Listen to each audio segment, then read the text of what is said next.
माता पार्वती की। हम यही कहेंगे जहाँ हम लोग बैठे भगवान की कृपा ही बरसे, तब हम लोग कैसे क्या कहते हैं कि जिया आकू लाई हो गई ले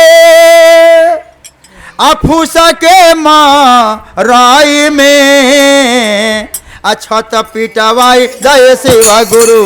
पटना शहर में छत पिटवाई दय शिवा गुरु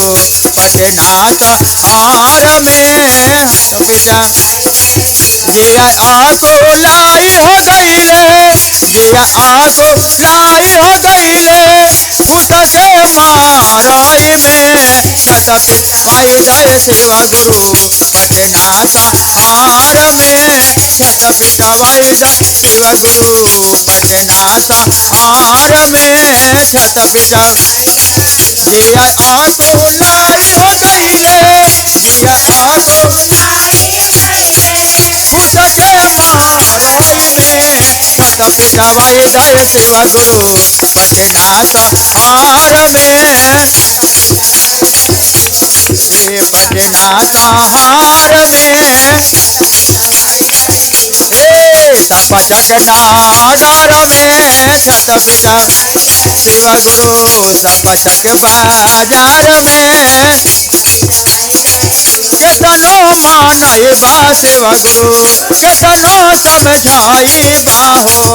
केतनो मानई बा शिवा गुरु केतनो मान नहीं मानब एको बतिया नहीं मानब एको नहीं रह तोरा घर में छत पिटवाई दय शिवा गुरु पटना शहर में पटना शहर में कहा जाता है बहुत लोग अपना घर है अब बहुत लोग किराए पर भी रहते हैं। तो जिया आकुलाई हो गई ले किराया के घर में छत पिटवाई दय शिवा गुरु पटना शहर में पटना शहर में मम्मी से ना कहब बतिया पापा से ना कहब हो मम्मी कहब बतिया पापा से ना कहब हो सखिया से कहब बतिया सखिया से कहब जाके नहीं घर में छत पिटवाई दय शिवा गुरु पटना शहर में छत पिटवाई जिया आको लाई हो गई ले, जिया आको लाई हो गई ले उसके माराई में छत पिटवाई दय शिवा गुरु पटना शहर में छत पिटवाई दय शिवा गुरु पटना शहर में छत पिटा शिवा गुरु पटना शहर में छत पिटा गोदिया में बारे हमारा दुदुगो लाला नावा हो गोदिया में बारे हमारा